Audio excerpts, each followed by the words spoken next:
Episode 104, The Importance of Knowing Your Strengths with Kyla Beecroft.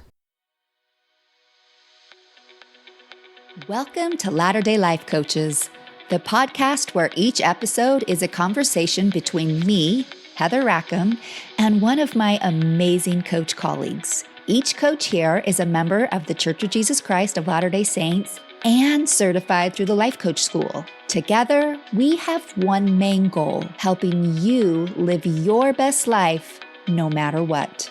You ready for this conversation with the coach? Here we go. We often think that it's selfish to focus on ourselves and do things that make us happy. But Coach Kyla Beecroft could not disagree more. Today on the podcast, she shares the tools she uses to help her clients really focus on themselves by learning their strengths, not just so that they can be happier, but so that all around them can be happier as well. Kyla believes we were sent to earth to grow and fulfill a specific purpose, and we will do that best as we focus on our strengths, but we must first know what they are. We are not all meant to be alike, and our different strengths are what allow us to collectively be better. If you have been searching for a way to know your purpose and strengths, you are definitely going to want to listen to today's episode. Hey, everybody. Welcome today to our podcast. I am here with Coach Kyla Beecroft, and we just got chatting before this. And sometimes I think, oh, yeah, we have a podcast. We actually are here to record. So here we are, ready to record and bring some great information to you. But before we do that, I would love for Kyla to introduce herself. Hey, Kyla. Hey. So yes, I'm Kyla Beecroft. Just a little bit about me. We live in Virginia, halfway between DC and Richmond. We're right in between the two. I grew up mostly overseas though. And a little bit more about me. My husband and I have been married for 20 plus years. We have 5 kids. And we also own multiple businesses, successful businesses. We have a lot that we love to do. I found coaching a few years ago, which was super helpful with all of those things and helping me clean up my mismanaged mind a little. And a few years ago, I really, after I found coaching and I kind of cleaned up some of the clutter, I realized I didn't really understand myself or what I wanted in life. And so I did a lot of work on myself. And so that's what I get to do as a coach is I help people kind of figure out who they are, what their purpose is, what they love, and stop outsourcing their authority on their life and to their mother-in-law or to their neighbor or to everyone else who wants to tell them what to do, and take that authority back and really be in control of their life and do the things that actually light them up. So a little about me. I love that so much. And remind me sometime in another conversation when it's just me and you again. I need to hear about your growing up and all the different places you grew up. I didn't realize that. So anyway, yeah. I love talking to Kyla. I think we have a kind of a lot of the same wavelength in our beliefs about our own unique gifts and how important they are for each of us to recognize and understand and live. And so every time I talk with Kyla, I get excited and just rejuvenated, I think, to live more of my purpose and continue to discover what that is. Because I think, like I've tapped into it, into what I feel like is me, but I feel like there's so much more still yet for me to learn. So yeah, I was going to say some of the hangups that people have is we have more stable parts of our purpose. And then we have things like our wants and interests that change a lot. And so sometimes we'll be in something and we're like, all right, this feels like magic to me. And I'm just totally in it and I love it. And I'm, getting into flow and all of these things. And then we're like, wait, it doesn't quite feel like that anymore. What's going on? So there is kind of some ebb and flow in life. And it does take some reevaluation at times to really kind of connect with that again. And where am I now? Especially, we're going to talk more today about strengths. And that's a little bit more of a stable zone, kind of our purpose in that way. But combining that with our wants and interests and values, our wants and interests sometimes, especially depending on our strengths, like if we're more adaptable, those wants and interests might change more frequently than somebody who's much more consistent. And so, yeah, it's great to kind of have some ideas of like, okay, this feels good. I'm on point right now. And then also have some tools for reevaluation whenever we're feeling like, wait a second, I'm not kind of feeling that fire anymore. What's going on? Time to reevaluate. Which I'm so glad you brought that up, because I think sometimes, and I know for me, I have felt that fire and have felt, to your words, like I was in flow, and then it does subside. And I think, oh, wait, did I have that wrong? Did I read that wrong? Did I go down the wrong path because I haven't stayed enthusiastic and excited about this? And that's not how it works. Right? Like, it doesn't mean that we went down the wrong path. It doesn't mean that we don't know how to read, the signs of what might be a good path for us. It just means, and things change. It doesn't mean that anything was wrong. Totally. And like I said, there are more stable parts of understanding ourselves. For example, with our strengths, those are pretty stable. They expand as we grow and improve, of course, but we're pretty stable as far as our strengths. It's not like I'm really good at communicating one day and then all of a sudden I can't talk to people anymore, right? So that's more stable, but there are parts that are more fluid. And I think that's a beautiful thing, because some of us are meant to work in one area and then another area. And so that fluidity and being open to that actually is the path of our purpose a lot of times. Yeah, that's so good to note. One of the things about Kyla, she's a certified coach, but she's also certified in the Clifton Strengths. And I know I'm saying that wrong, but I need you to tell us a little bit about that and how they complement each other, because I can see how they do, but I think it's really great to hear you discuss that with us. Yeah, you totally said it right. So I love the life coach school certification that I have. That really gave me some of the best cognitive psychology tools that I have found at all in today's society, with all the research we have and everything. Those are some of the best tools that we have available for learning how to manage our brains to get us where we want to go in life. For example, if we wanted to cut down a tree, and we know that our thoughts are going to drive that action that will eventually get us that result. But if I keep thinking, I'm going to cut down this tree because I need some wood, and I go find a spoon and I'm like whacking at that tree, if my thoughts are on board and I'm like, no matter what, I'm cutting down this tree, then eventually I'm going to cut down this tree. It may take a very long time, but I'm going to get some wood from that tree. And so sometimes I think what we really need are the right tools in our hands as well, to make those thoughts as effective as possible. And so that's kind of how I look at Clifton Strengths, especially in what I do with purpose coaching and helping people really figure out who they are so they can do what really they long to do anyway in life and do it effectively. This is a great tool, because I want you to imagine, so I've done a number of like Relief Society activities or whatever, and I go and I show up and I talk to them about purpose, and I tell them my definition of purpose is for you to be the most you that you can be.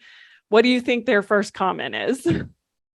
I don't even know who I am. What does that even mean? 100%, right? Yes. I hear this everywhere I've done this. Any kind of ward activity, anything I've done like this, everyone's like, you get a hand that shoots up and somebody's like, I have no idea who that is. Great. I would love to be me, but and I explain like it has to do with your strengths and your interests and your values. And everyone's like, I have no idea what I'm good at. I don't even know what I want anymore, aside from like a break. Yes. Like they just have no idea. And so working with clients one-on-one, I was really able to sit down and do the work with them and ask questions and all of those things. I've shifted away from one-on-one coaching. And now I just have a program for people.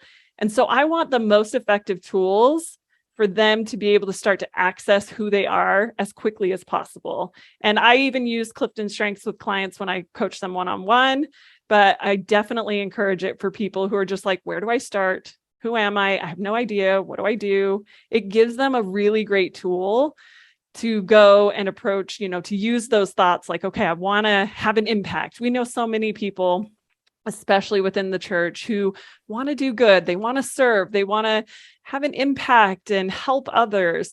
And they're just like, I don't know where to start. And we'll look at these great examples. We all know somebody who works with outcasts in India or something. And we're just like, that's amazing. I would love to contribute in that kind of way. No idea where to start or who they are and what they want to offer. So I want to give people the best tools for starting. So we have this thought, right? I want to contribute. I want to serve. I want to help. And now we're using some really great tools that are going to help us cut down that tree. Here's a saw instead of a spoon. So Clifton Strengths helps you get to know yourself on a level that most people haven't gotten to. For sure, it helps them understand what their strengths are and who they are in a different way. So how does somebody go about, do they work with a coach like you who is certified in Clifton Strengths? Do they just take the test on their own? How does that work? Yeah, so you can definitely, anyone can take this test on their own. And I even think Clifton Strengths is, I think Gallup is raising the price near the end of the year. So, I mean, now would be a great time to go out and take that. You just go onto Gallup's website and look up Clifton Strengths, and you can take that assessment for yourself. And I wish everyone would do this, even people who feel like they understand themselves and their strengths. This is just additional information that's really fantastic. So, and I'm a big believer that the more you understand what you're good at, the more we all benefit. So yes, I don't get any kind of kickback from this or anything when I use it, even with clients, but I'm a big fan of getting that information about yourself. So go online, you sign up for the test, and then they will send you your results. And not only that, you will have access to 1 million resources from Gallup. So I have a coaching, a program that I use Clifton Strengths in. I still encourage Clifton Strengths in my Discover Your Purpose program. And this course, I have a video where I kind of give some tips and things about it. But also these are things that you can just watch videos on the website. One of the things that I like about Gallup's Clifton Strengths as opposed to other different assessments is it's so well researched. Decades and decades of research have gone into this. So they have just tons and tons of resources there. Like, where do you start? There's a video and there's a module and there's, things for you to do. In my course, like I said, I do give some tips as well, but this is something anyone can do on their own and use the information that's already there available to them. Well, you brought up something that I think is worth coming back to, which is you feel like anybody, as we work on ourselves, it blesses all of us. It blesses the whole of humanity, right? And we sometimes, I think, get this little thought that, if I'm doing things for myself, it's selfish. I'm taking time away from other things that I could be doing. And to your point, these sorts of things really help us narrow in on our purpose, right? And what our strengths are and where we could best use our time in helping all of, even if it's just within our family, if it's in our community, if it's out, into the world and in different areas, it helps the whole of humanity. So I hope that we can get beyond that belief that spending time working on myself is not the best use of my time, because actually it at the ground level is the best use of our time.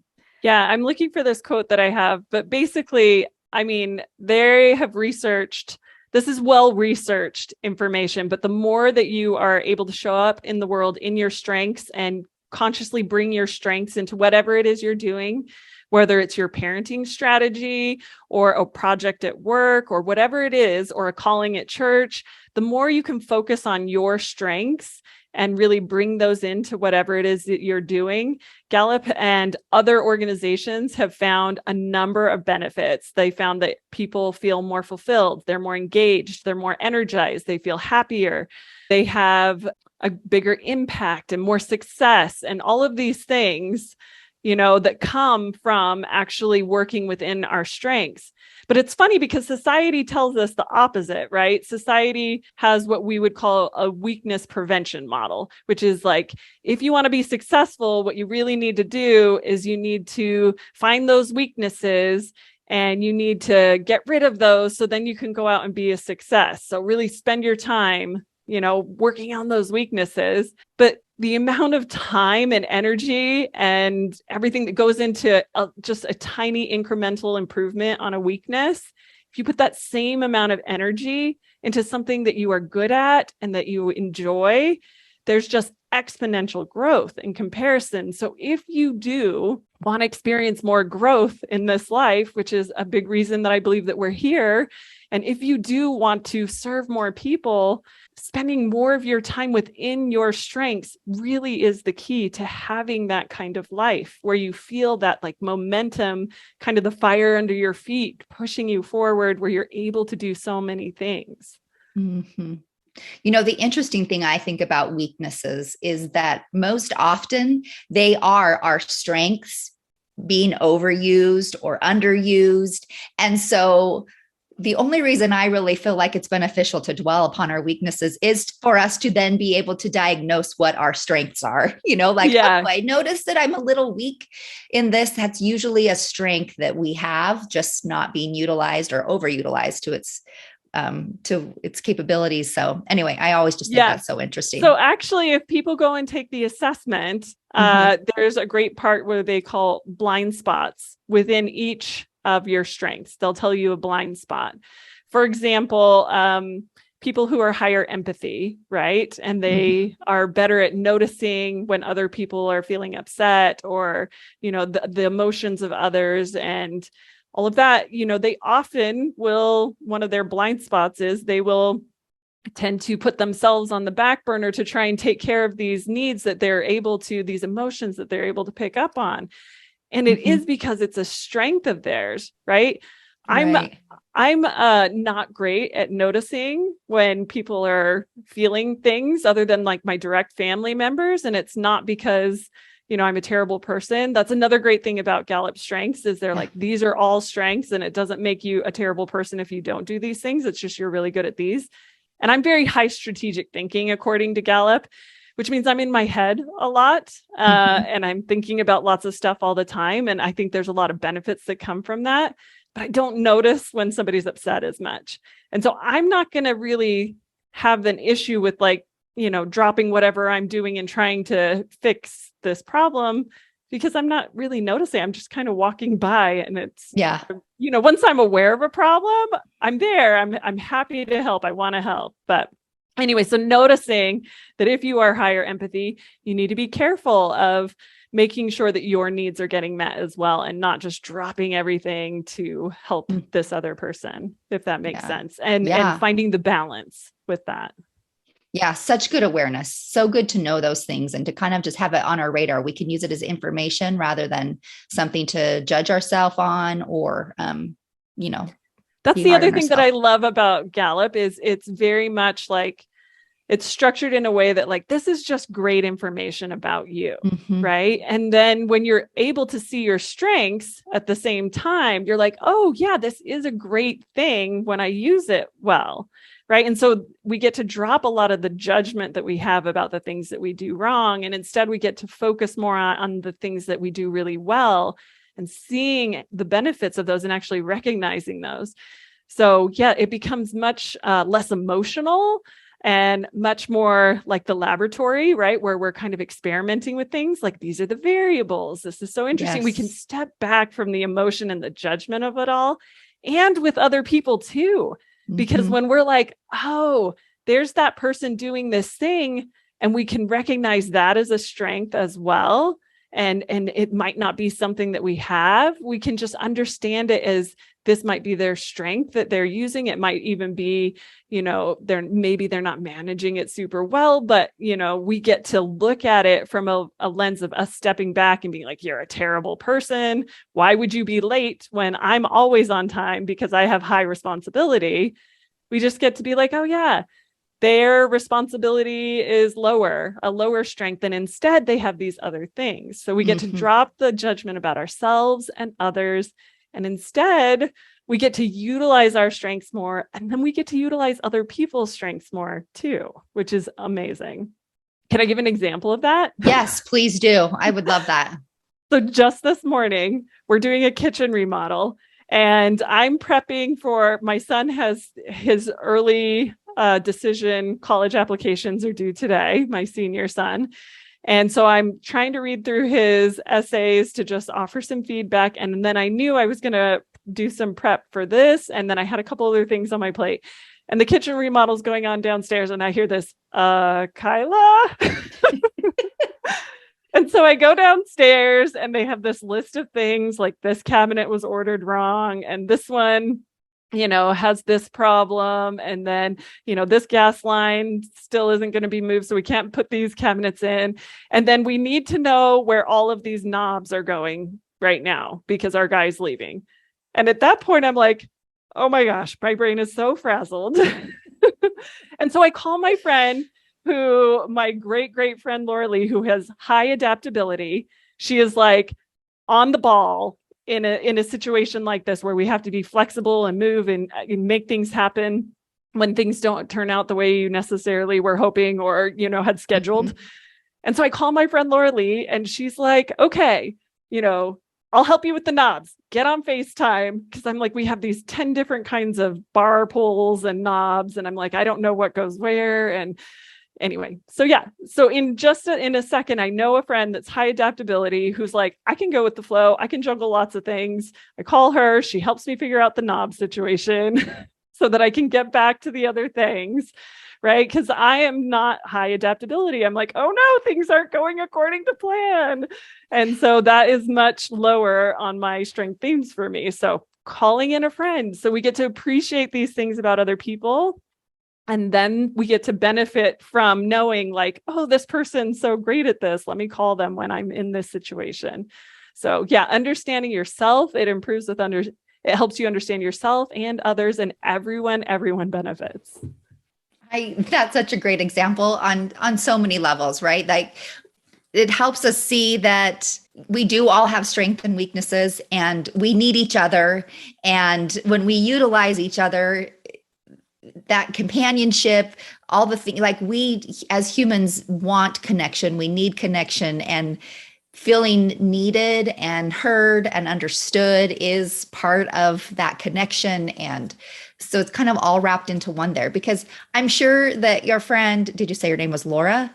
Laura Lee, yeah. Laura Lee probably felt like, oh, I'm so glad that she would think to call me, right? And you on the other hand, I'm so grateful that I have somebody I can call. And I don't know, I just think it's a great example. One of the things that I love talking to people about is in 1 Corinthians 12 in the body of Christ. I've been talking to clients about this for years. I'm just like, we know that we are set up to be different parts of the body, and yet somehow it's kind of like winky face, but we're really supposed to do it all. Yeah. Yeah. But we know. Yeah. But don't ever ask for help. Parts of the body. And so the more we can focus in on being our part of the body, because if I'm a hand and I'm busy trying to be a foot, then I'm not doing all of the things that a hand can do. And the body isn't working as well as it could. We're so, if we're busy trying to be all of the things, then we aren't really having the impact that we could have, doing the things that we are really great at and that we can contribute. So bringing it back to that analogy where we each take ownership of these things, these gifts that we have been given, these talents, might bring to mind a parable about using those. That's the priority. And the more we can do that, the more everyone benefits. The whole body gets to function. We each get to then, rely on the other parts when we need to, and we can have the most impact we can being who we are. And it's so much more fun and enjoyable. Imagine a hand trying to, do all the things that a foot does. Obviously, if it was on the ground and doing all, it just isn't made for that, and it's uncomfortable. Gallup talks about it in terms of like your strength themes are kind of like gliding on ice. When you're in your higher strength themes, it feels like gliding on ice. And the farther down our list we go, then it feels like we're roller skating through mud. And we want to get people in a place where it feels like they're gliding on ice as much as possible. And it feels so much better, and they're contributing more, and they're seeing, the progress and feeling the fulfillment and all of those things. It's amazing. I think that scripture talking about the body of Christ is also such and seeing it in that way, that we are all a different body part, basically, really is the reason, I mean, part of the reason why we have organized religion as we know it. But we often, people are always, and we're kind of living this day where it's like, what's the point? What do we need organized religion for? I can be connected with God on my own. And yeah, we all can be. But I think in organization, as we meet together, we have the opportunity to rub shoulders with other individuals and get to know Christ in a way and be Christ-like in a way that we would not experience outside of an organization. And we get to tune in a little bit more with who we are, and we get to let other people tune in a little bit more with who they are as we practice trying to be like Christ in an organization. Yeah, there's been some research that shows the more isolated we've become as individuals in society today, the more problems that we have. And it obviously it makes sense because we're moving away from that body where we can rely on other people and other strengths and other, things that we don't even think about sometimes with our set of life experiences and our own strengths. And yet there's these other things that are needed. And so, yeah, bringing people together in that way is such a beautiful way of accomplishing even more. And definitely, especially when we are focusing in on our part and what we can do and what we love and what we can contribute, what we're great at. Well, we were never meant to be alone, right? We are relational beings. We need each other. We want each other. That is how we can live to our highest potential. It's people who are in relationships who live longer, who are healthier. There is just so much research to back that up. So, yeah. And I would say that I think that people don't realize how unique they are. They're like, okay, maybe you're telling me I'm the hand, but so-and-so can be the hand too. yes. Right. And what I love about Gallup's Strength Finder is that they talk about how the combinations of talents are so unique that the chance of two people sharing the same top 5 strengths in the same order is like 1 in 33 million. That's just the top 5. Really? There's 34 different strengths. So imagine somebody else having your top 10 or your top 15 all in the same order. And the order matters because they influence the other things in the other strengths, and they play off of each other. And so you are so incredibly unique. Literally no one else on the earth is your part of the body. Nobody else can do what you can and has your experiences and your strengths. So imagine how unique you are. 1 in 33 million. It's a chance that somebody else will have your top 5. Then look at the top 15. And then if you talk about the strengths that Gallup doesn't even talk about, because they have 34 that they've researched that are most helpful in success in work and whatever. But there's a million other strengths that aren't even in the assessment. It's an awesome starting point. But for example, my husband is really funny. He's really good at injecting humor, and our kids now do that too. And that's not listed anywhere on Gallup, but I would definitely say that it is a very helpful strength. And so imagine now adding in any of those other strengths that you have that aren't even included in Gallup. And then imagine adding in your unique interests and desires and the other things that I help people find in my coaching program and their top values. I mean, you are so unique. You really are irreplaceable when it comes to the body. And we need you to really kind of lean into who you are so that we can have that part of the body. We need you for sure. I know that I used to think that, there's nothing unique about me. There's nothing special. How am I different from anybody else? And hearing that number 1 in 33 million, that's a staggering number. And I have not heard that. Obviously, I haven't done a whole lot of research into the Gallup stuff, but it's so fantastic and so fascinating to really bring that into perspective. Yeah, I do think that a lot of times we're like, oh, I mean, what's the big deal? I'll just keep doing the things on my list and why do I need to take the time to kind of figure this out? And really, not only are you missing out on a life that feels more fulfilling and impactful and meaningful for yourself, but also everyone else is missing out. And I know we have this kind of stigma about don't don't be selfish. Don't do these things that are for you, just for you. But any time that you are working within your purpose and taking that time to get to know yourself, truly everyone benefits. And I have a little exercise that kind of shows that, if that's okay, if we do that. Yeah, I think that'd be great. Okay. So I think we've all been taught, like, don't take and be selfish. Don't do all the stuff for you. It's bad. So I want everyone right now who's listening to start taking in a breath. Go ahead and breathe in, keep breathing in, keep breathing in, keep going, keep breathing in. It doesn't feel good, right? Yeah. No, it doesn't.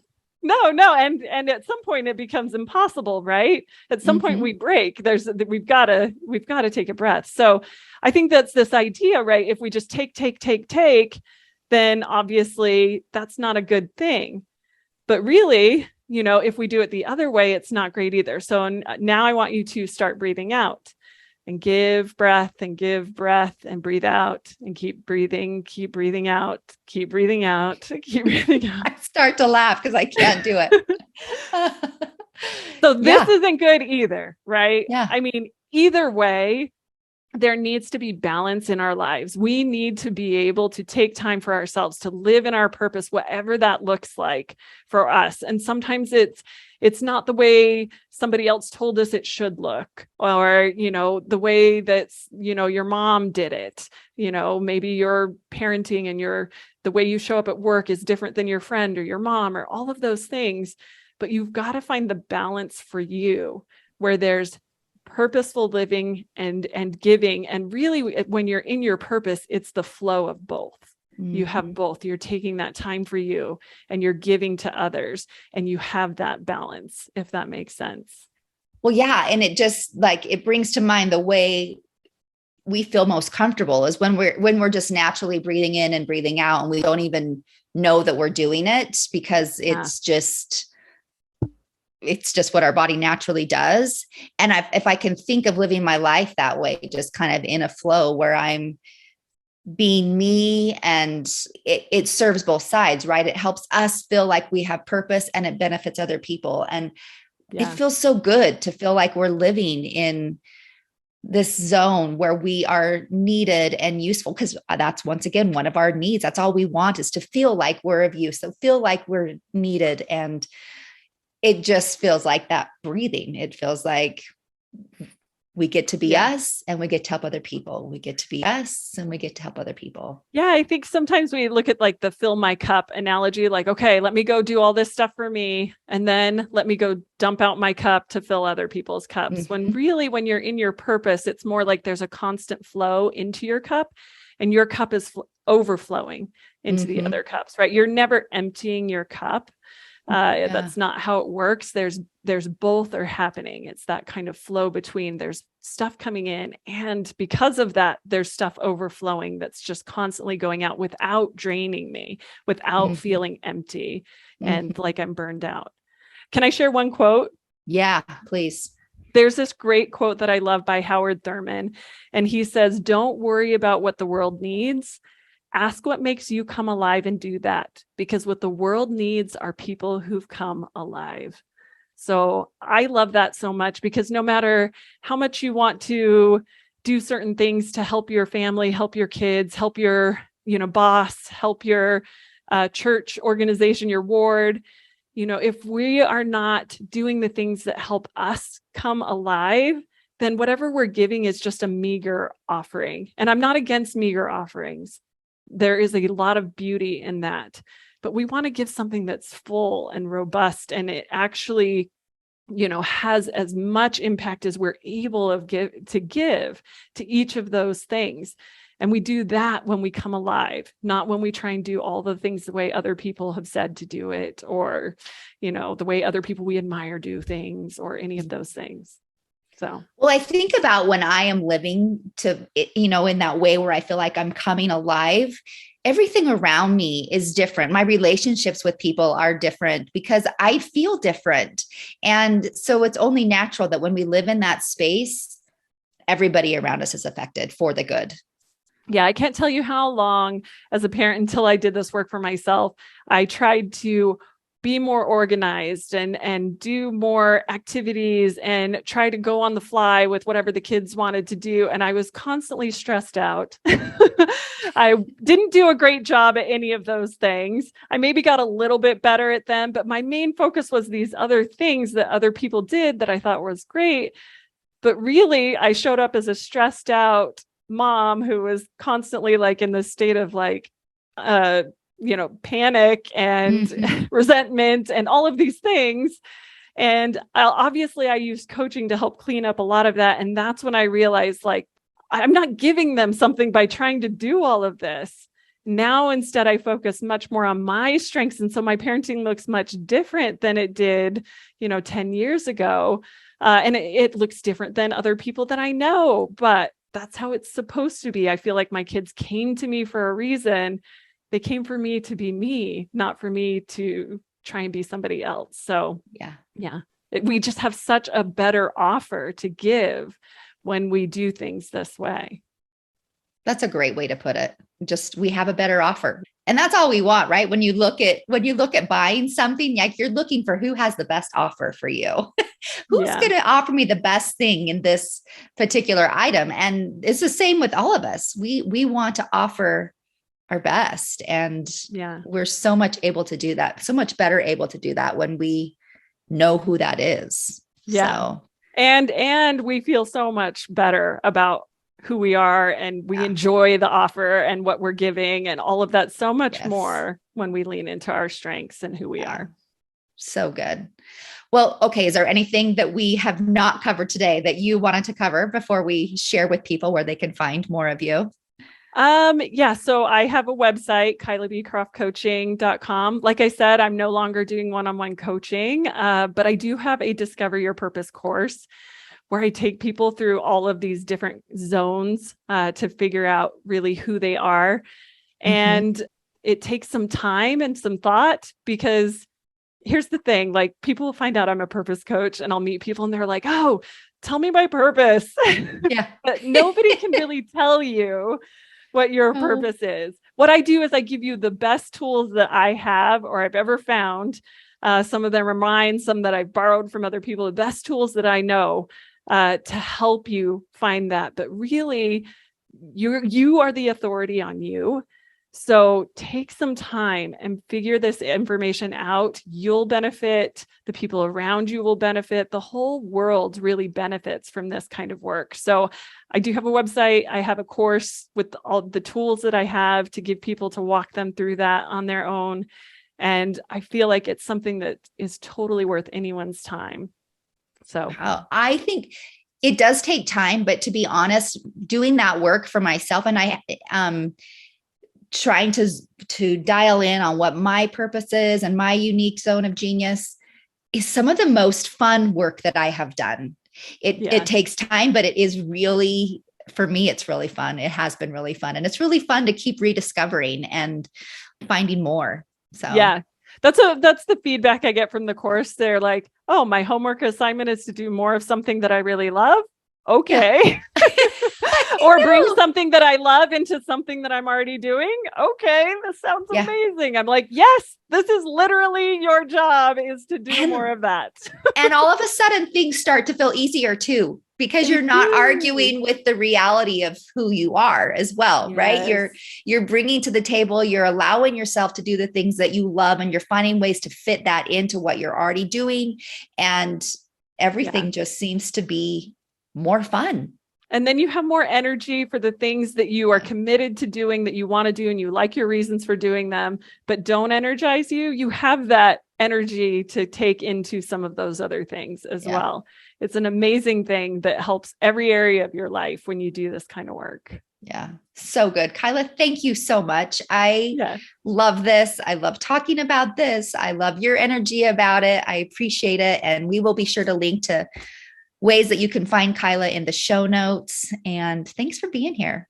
Yeah, thank you. I love the way you run the life coach, the LDS life coach directory. I love seeing your strengths. Thank you so much for everything you do. You're amazing. Oh, Thanks, Kyla. Well, everybody, thanks for being here today. Share this with your friends and family because we all need this. We all benefit from each other doing this work. And that's all we want. We want to just keep making this world a better place. And it really does start with us. Hey, we just wanted to thank you for spending part of your day here with us at Latter-day Life Coaches and being part of this conversation. Share this with your friends so that you can have a conversation with them on this topic as well. And as always, subscribe so you don't miss a single episode. Have a good one, my friends.